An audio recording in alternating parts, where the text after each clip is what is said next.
Welcome to the Church Leaders Podcast, conversations with today's top ministry leaders to help you lead better every day. And now podcasting from scenic Colorado Springs, Colorado, here's your host, Jason Day. Hello, friends, and welcome to the Church Leaders Podcast. I'm your host, Jason Day. This week, I am joined by Dr. Irving Hexham. Irving is professor of religious studies at the University of Calgary in Canada, and among many other things, a fellow of the Royal Historical Society. He's conducted extensive research on a variety of topics, including world religions, cults, nationalism and religion, and new religious movements. Irving has written over 24 books, many which are used by universities, seminaries, and teaching institutions around the world. Irving is a devoted Christ follower, and his latest book is entitled Encountering World Religions, which equips Christ followers to really better understand the beliefs and practices of their neighbors so they can interact with them in ways that are faithful, gracious, and fruitful. On this week's episode, Irving and I discuss why understanding the history of the spread of Christianity is really critical for 21st century ministry. There's a lot of connectivity there. Irving also touches on issues like Islamophobia and yoga. We also provide some practical advice on helping your church engage with people of other faith traditions. Such great information from a world-class professor. I now invite you to join me in my conversation with Dr. Irving Hexham. Irving, thank you for joining us on the Church Leaders Podcast. Welcome, my friend. Well, thank you, Jason. I'm very pleased to have been invited. Yes. Now, we are going to have what I think is going to be a very intriguing conversation. And you are the man to be talking to when it comes to this idea of other faiths, world religions, and how can we as Christ followers and how can we as pastors and ministry leaders help equip our people to really engage in conversations and relationships with people who come from different faith backgrounds. So I'm very excited. One of the things that you have written about in one of your newest books, Encountering World Religions, is that we're really kind of living in a world that is much, much like first century AD. And can you talk to us a little bit about how we, in the U.S. and in Canada, how we're kind of experiencing a world that looks very much like what we're reading about in the New Testament? Yes, well, I think what one's got to do is look at the statistics, and there are lots of them, and one sees a steady decline of Christianity in North America. In the United States, for example, in 2007, 78% of the population claimed to be active Christians. In 2012, it was 73%, and my guess is now it's about 68%. Similarly, you get a decline like this, slightly sharper in Canada. Fewer people are committed. If you go from these statistics, though, to Europe, you see that there are very few Christians around, or at least there are very few people who profess to be Christians. Now, one's got to counter this a little bit and point out that there are some prominent Christians in social and political life in Europe, but on the whole, at the grassroots, very few people profess to be Christians anymore. And what one's seeing across the Western world is the rise of alternate religions. And many of these, it began, I suppose, in the 60s with the rise of what people called cults, but it's moved on a long way from that.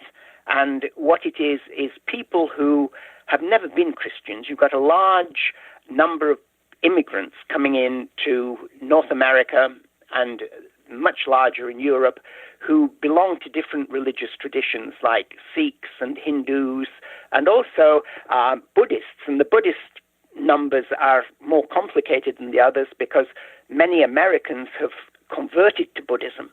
So the Buddhist figures are a little bit skewed in that respect. And also many of the people who on the surveys claim to be unaffiliated would affiliate with some form of yoga practice or Buddhist belief. So there are these changes taking place. And this means that we're in a situation that St. Paul was in, or at least we're rapidly getting there, where you have the altar to the unknown God. And Paul faced a situation, and the early Christians faced a situation where the majority of people were not Christians, and you couldn't assume that they knew anything about the Bible. To give you an example, 25 years ago, I could go into a class and I could talk. I'm talking about Christianity. I could mention Mary and Joseph and things like this. And suddenly I discovered that there were people in the class who didn't know who on earth Mary was. I remember, and again, I say this is about 25 years ago, a group of students came up to me, about 4 of them, and one of the girls very sheepishly said, and she was a Canadian, she wasn't an immigrant, right. Her family were old Canadians, and she said, who's this Mary you're talking about? I don't know. And this is the same thing. I've got a Buddhist colleague who works in the same department as me. He's a practicing Buddhist, and he's complained about exactly the same thing. He said, this is terrible because when I teach Buddhism even, you've got to mention Christianity and nobody knows what it is. So, I think there is a real crisis that's certainly seen in the universities. Now, Canada is more advanced than America, and in my classes now, I would say, and this is disproportionate to the number of immigrants in the population, but in classes at the University of Calgary, I would have maybe a quarter of the class might be Muslim or Sikh, a few Hindus, and the others, most of them are unaffiliated or agnostic. Some are committed atheists, but those are a very small group. The majority are just sort of floating along, and you have a very small group of Christians. Christians are in the minority. When I first came to Calgary over 30 years ago, the majority of students in religious studies classes, at least, were Christians. So things have changed very drastically. Wow. And you get the same sort of thing going on in other English-speaking countries. Yes, it's really fascinating, the diversity that we're seeing. And Irving, I'd like to dig in a little more on this idea of immigration, because we have so many people with different faith backgrounds moving in to cities and into even smaller towns.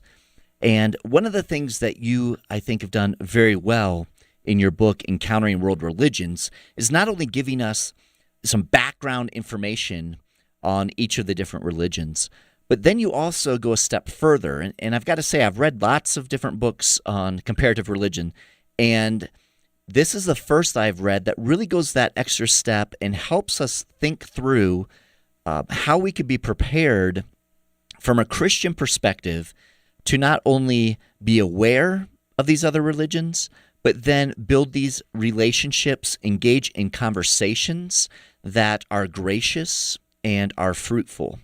So I'd love if you would just share with us a bit more about what that can look like in our relationships in our communities. Yes, and here I must say that, I must give credit at least to the influence of Francis Schaeffer and L'Abri, because in the 60s I spent some time at L'Abri, and that was shortly after I'd become a Christian.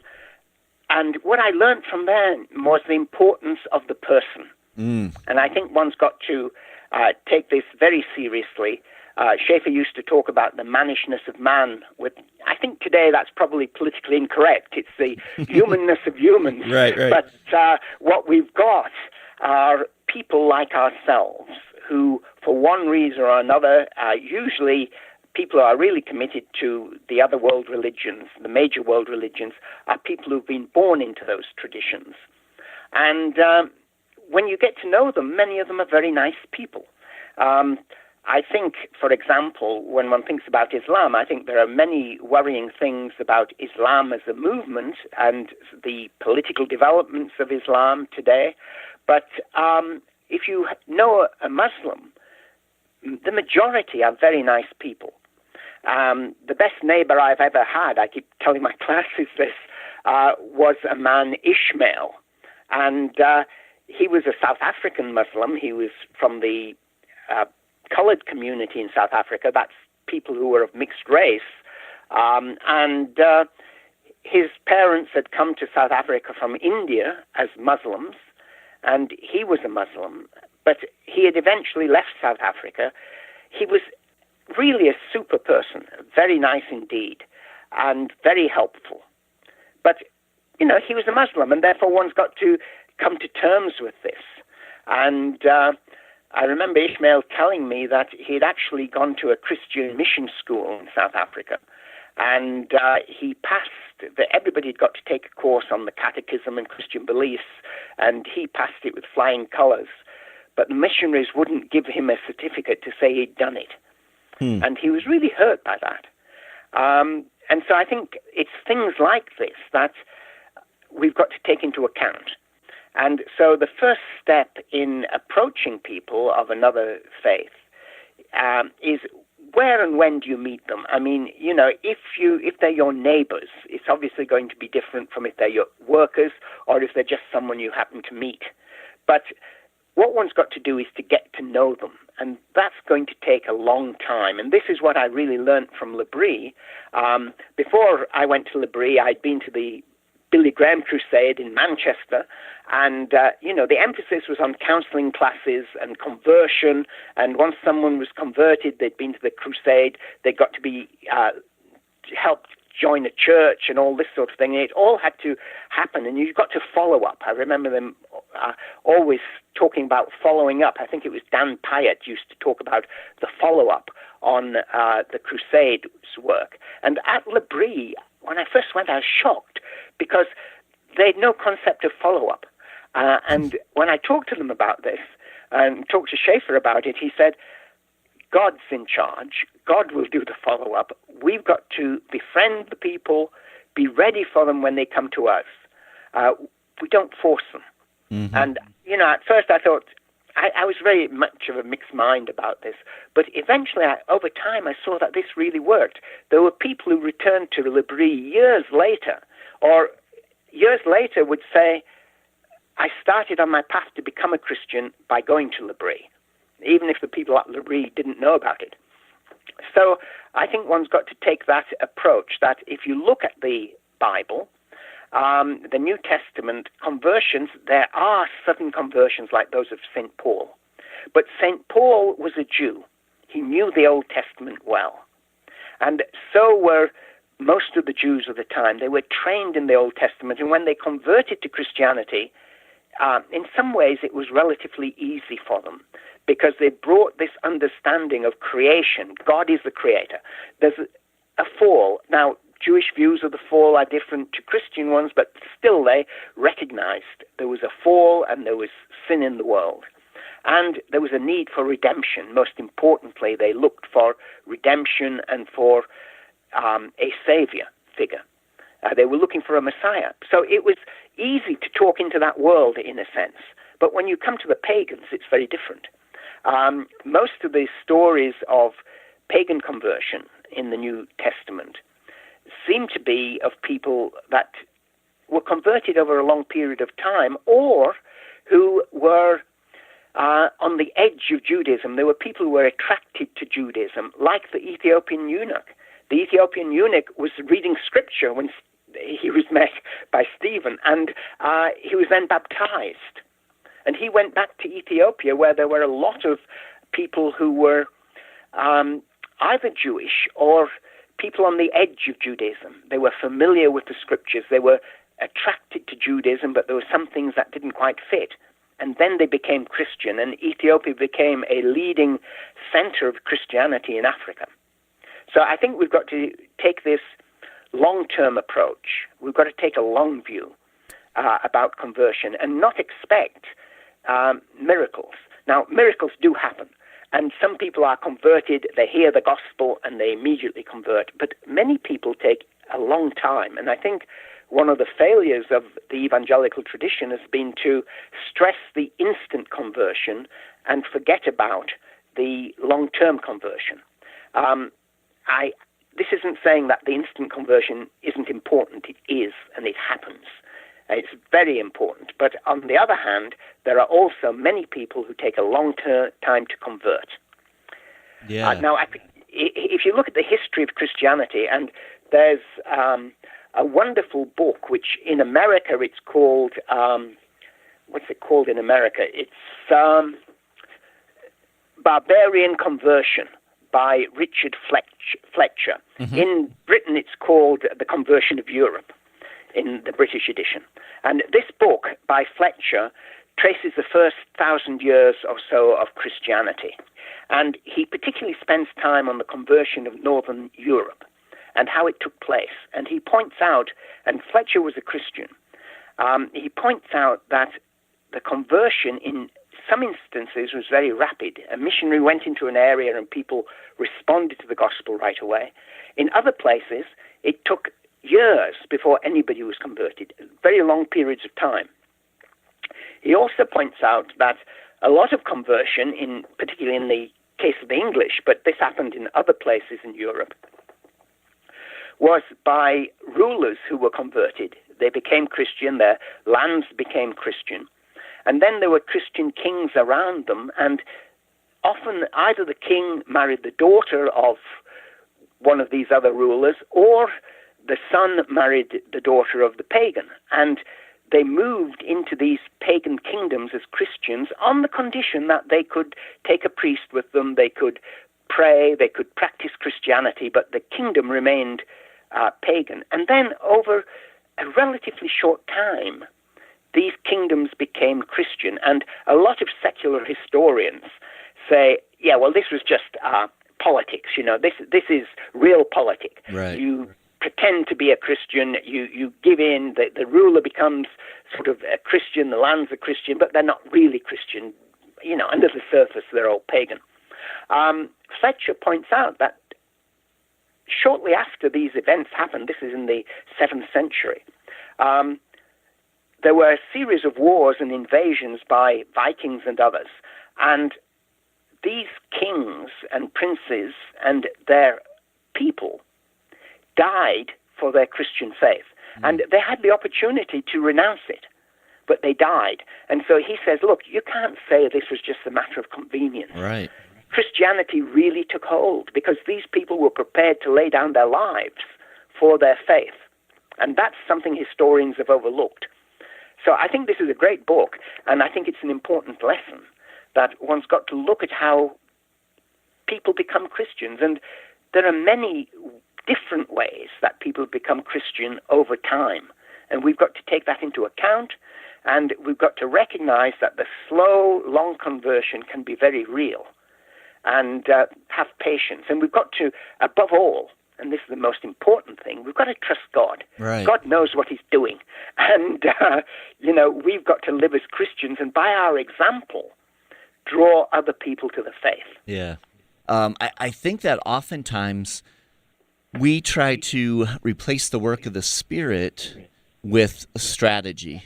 And not that there's anything wrong with strategy, but rather than developing a relationship, extending, the hope and the love and the compassion of Christ in a relationship to a coworker or a neighbor or someone else, sometimes we get caught up in overlooking the relationship and really looking for some strategy to convert somebody. Yes, but what you're saying agree. is historically the most effective way to really share Christ with someone in such a way that it's life-transforming is to build that relationship, see the person as a person and not as, an object or a target or whatever word you might want to use, but see them as a person and prayerfully allow the Holy Spirit to do the work that God does, right? Yes. Now, I think here the theology is important because the Bible clearly teaches that we're all created in the image of God. And right. It's this image of God in human beings that gives us our point of contact. And I think, and here I saw a Facebook post last week, where someone was complaining about the Dutch theologian Abraham Kuyper, 19th century theologian, who talked about common grace. He said that, God works among Christians and non-Christians, and that you can't assume everything a non-Christian does is bad. And this person was saying, well, of course everything a non-Christian does is bad. They're sinners, blah, blah. But Kuyper had, I think, the right view, that the Holy Spirit works in everybody, even people who may do great evil. The Spirit restrains them, and without God's restraint, the world will be total chaos. So God is working in the world, and we've got to recognize that, and we may not see how. And again, church history is so very important, because one sees in church history again and again, and to go back to the English example, I mean, the Northern English, and I come from the north of England, were converted to Christianity on about 3 different occasions. And in each occasion, it first started with the Roman legions, and Roman legions brought Christianity with them, and we know this from the archaeology. Increasingly, it's very clear there was a large Christian movement. But then it was wiped out. Invaders came, and the Vikings and the Danes and different people came in, and they were pagans, and they killed off the Christians, and they destroyed Christianity. But then it bounced back. And over time, these people again became Christian. And, or these people became Christian. There was intermarriage and all sorts of things happened at these times. But Christianity won out in the end. But if one reads a book like the Venerable Bede, and he was a British church leader and writer who wrote wonderful commentaries on the Bible, Bede lived at a time where everything looked bleak. It was everything was collapsing around him. The Vikings were coming in and invading. The churches were being burned. Christians were being killed. After he died, the monks took his remains from the abbey he was at, Jarrow, and moved to the more fortified abbey in Durham, and his remains were placed there because they venerated his remains. Now, as evangelicals, we don't believe in venerating people's remains, but nevertheless, it tells a very powerful story that these people thought almost everything was lost, but then the invaders became Christian. Wow. And I think that's a very important lesson. Yeah. And I think that's, I love that because, you know, we apply that to a context here in North America, the U.S. or in Canada, and we think of, because oftentimes the reality is, I mean, we hear this rhetoric in the news, we see it on Facebook or wherever else, that actually what you just said, the whole invader thought, like that there are those from other countries, other faith systems who are invading our land, and not that they're coming in with swords, but that they're coming in and just trying to make their way into our land, and so a lot of people are wrestling through that. And in fact, you touch a little bit on Islamophobia even in your book, and I was wondering, can you talk to us a little bit about how do we as pastors and ministry leaders ourselves, and then also help our people navigate these feelings of Islamophobia and those types of things, which actually kind of fly in the face of the mission of God? Yeah, I think this is very complicated because one's got to admit, and I think often this is overlooked, that there are all sorts of political issues and social issues involved, and economic issues. There's a book, The Bottom Billion, I think it's called, about the economics of the world, and it shows that there's no way the West can take in all the refugees from everywhere. I mean, there are over 100 million refugees in Africa, and if you took them into a country like Germany, it would just swamp the country, and the industry would collapse. So one's got to have some sort of program for admitting people into any country. I think countries have to have their own sovereignty, and some people go overboard wanting to let everybody in. And if you talk about letting everybody in, that's going to create chaos, and your own social basis will collapse, your economy will collapse. So that's a difficult issue. But on the other hand, when people are here, and what we should be doing is what they used to try to do in the 50s. It didn't work terribly well for all sorts of reasons.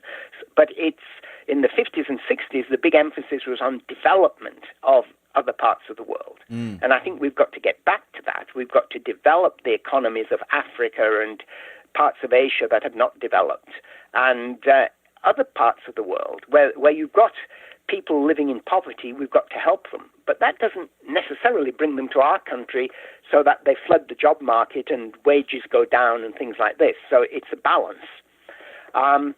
But for those people who are here, I think one's got to be very careful, particularly with Islam. Islam's the only religion of the world religions that was really founded by a man who was a statesman, and he was also a brilliant general, and one's got to admit this. He was absolutely brilliant in his military strategies. But that means that Islam is also closely tied to religion and politics. And with it, you have, for many Muslims, the core of Islam is Sharia law. Now, we've got to have some honest debates about the meaning of Sharia law and not just brush it aside, and what it would mean to allow it in our own countries. And personally, I think that would be a step towards Islamicization if we allow Sharia law. But on the other hand, one's got to recognize at the same time that our own law is in a mess. And many of the things that Muslims object to are things that we can agree with. They don't like a lot of the promiscuity of our society. They don't like a lot of the advertising of sex and things like this. And those are things that most Christians can agree on with Muslims. So we've got to be very careful on this issue, and we've got to try to understand clearly what they're meaning and what alternatives there might be to imposing Sharia law, because I think Sharia law has certain restrictions on people who are not Christians. Well, I'm not just think it has, that Muslims are privileged under Sharia law. So that's got to be debated. And we've not got to get worried about it. Now, I think Islamophobia is a two-edged sword, because on the one hand, there is certainly often prejudice against Muslims as people. And that, if you mean by Islamophobia that's bad. Christians ought not to be prejudiced against Muslims. They should see the person as the person and treat them as a person.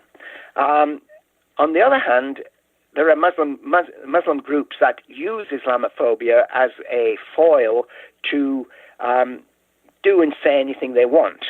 And I think they overplay their hand. And instead of addressing real issues, they try to silence everybody else. So I think there's got to be real debate on these issues with Muslims. And there are many Muslims, you've got people in Canada who recognize this, that there needs to be a major debate. And it's very often the more sort of liberal type of North American, a traditional North American, who sort of says, oh, well, everything's acceptable, we can take this in. Well, we can't. There are things that are specific to our society that we want to preserve, and we've got to decide what they are. We've got a prime minister in Canada who says there's no such thing as a Canadian. Well, personally, I think that's nonsense. There are certain things in Canada that are shared values. And I think we have a lot of shared values with most immigrants.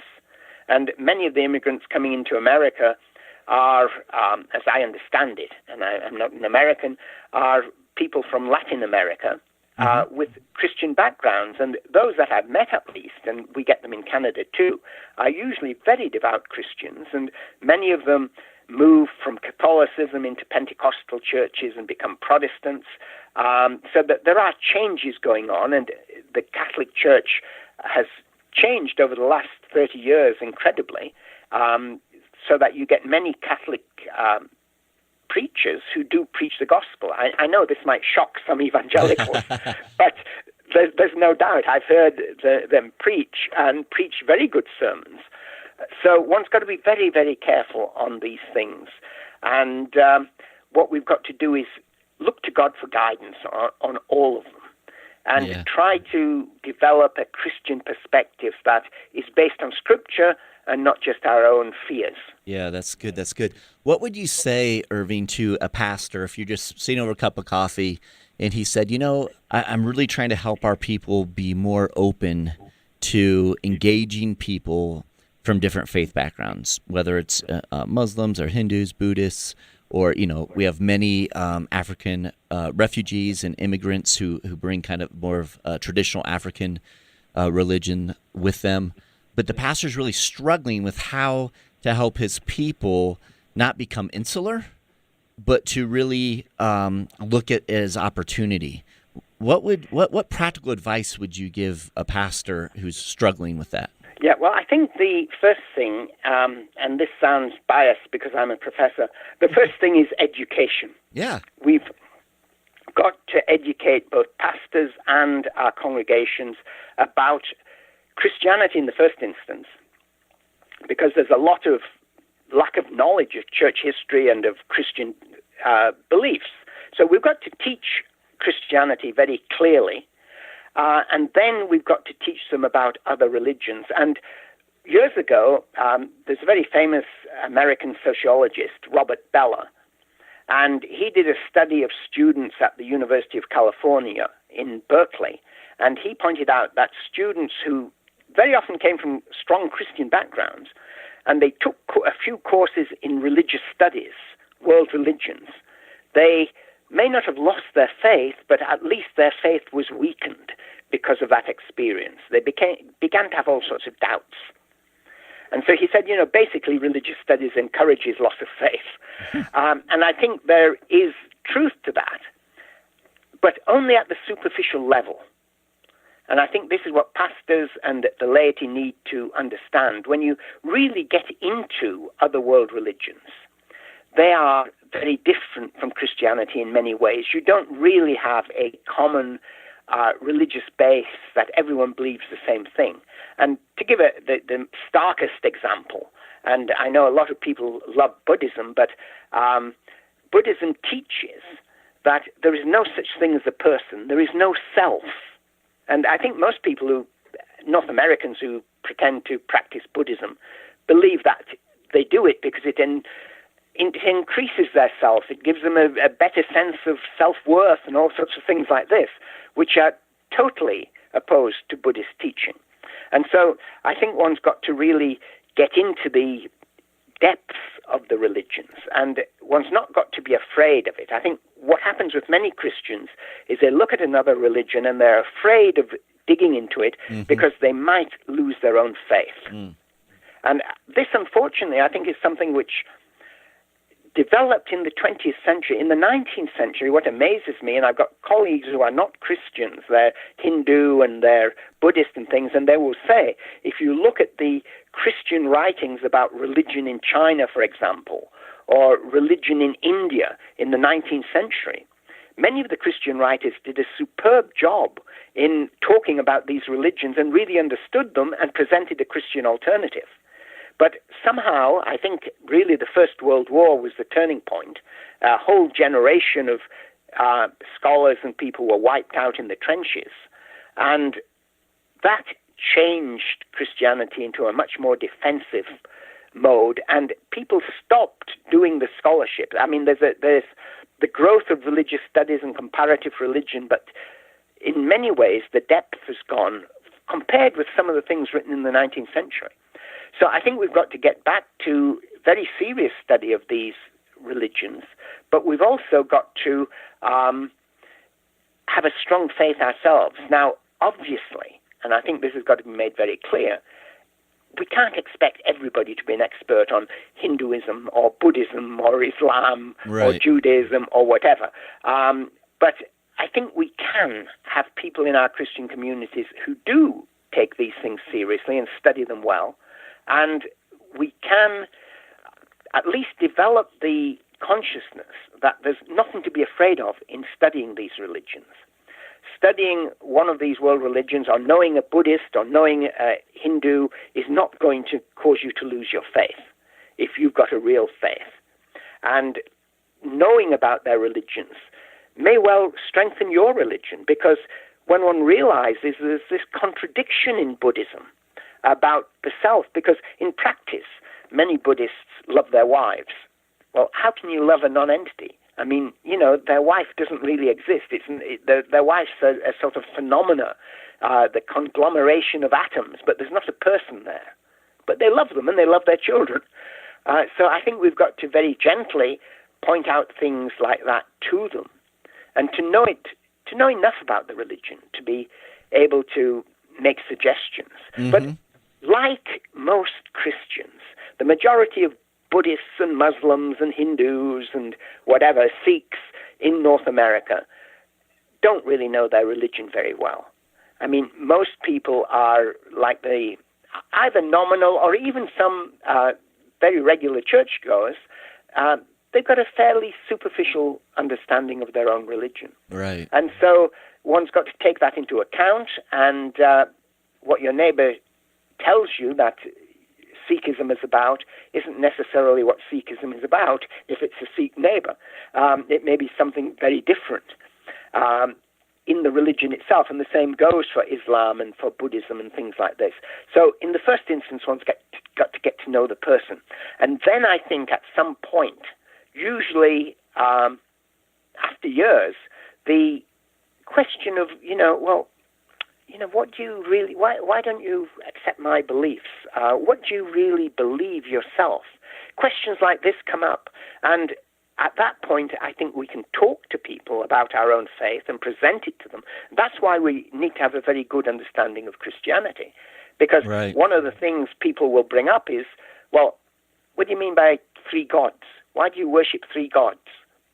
And if you don't know something about the Trinity and the doctrine of the Trinity, you're lost. Yeah. How can Jesus be God and man? So Jesus was a god just like Zeus was a god. No. One's got to be able to answer these things. So it's hard work. But I think pastors can begin to train themselves in this, and I think in some ways it will enrich their understanding of Christianity. We've got to be very, very careful how we approach people in other religions and not be overwhelmed and frightened by them. Irving, I really appreciated how you not only give background on these different world religions, but then you show how Christianity often intersects with these religions, which gives us a starting point for engaging in conversation with someone from a different faith. Can you talk to us a bit about how we can incorporate that in those conversations? I mean, this takes a lot of effort, and there is a big danger with it, that a lot of people say, well, I told you so. All religions are the same. Right. But that's not what I'm saying at all. I think there are very big differences. Nevertheless, some scholars recognize that there is an interaction between religions, yes. And here there isn't enough scholarship done. There's got to be more scholarship on it. There are some Indian scholars, and they may not be right, but there are some Indian scholars who have suggested that before the rise of what we now know as Hinduism, there was a massive conversion of many Indians to Christianity, and that modern Hinduism rose as a reaction to Christianity, so that things like the Bhagavad Gita were written as a response to St. John's Gospel. Now, that may or may not be correct, but nobody's really looked at it in too much depth.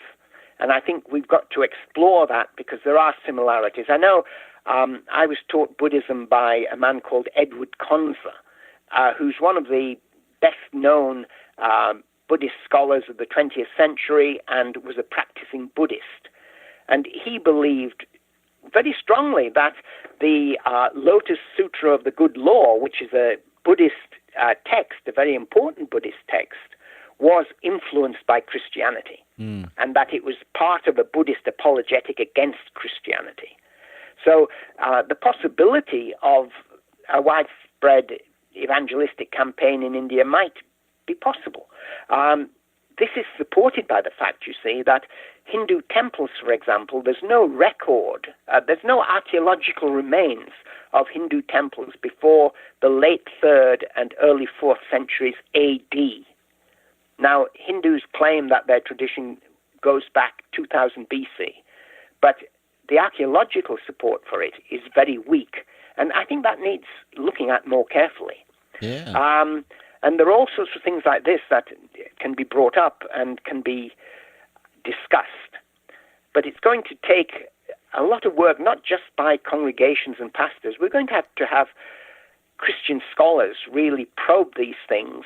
And the danger is that sometimes when people wander away from their own tradition, they convert to another one. And so that's something one's always got to be aware of. There's a very good book by a man called Tucker Calloway, and it's an old book now, written in the 70s. It's called Zen Way, Jesus Way. And he says that you can look at Zen Buddhism, and he studied under D.T. Suzuki, the famous Zen scholar, and he said you can take Zen and it makes perfect sense. It's a very consistent system. And then you look at the Christian system, and it's perfectly consistent. It makes sense. And you've got to make a choice at some point when you understand both of these systems. They don't really mesh. There are very big differences. You've got to choose which really fits the world in which we live. And this brings me back to, I don't know if you've ever come across E.J. Carnell. He wrote a great book on Christian apologetics many years ago. And in his book, he said that two questions is asked. How does a religious system hold together intellectually? Is it consistent? Does it meet with philosophical requirements for logic and so on? And how does it fit the world?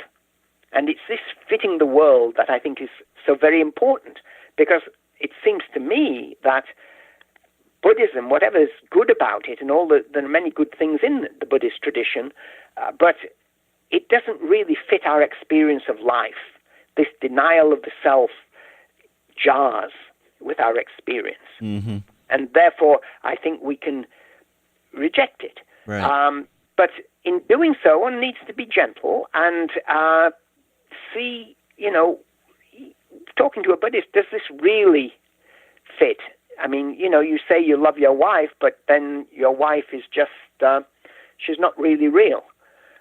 Right. How do you, there's no person there. Doesn't that conflict with your beliefs?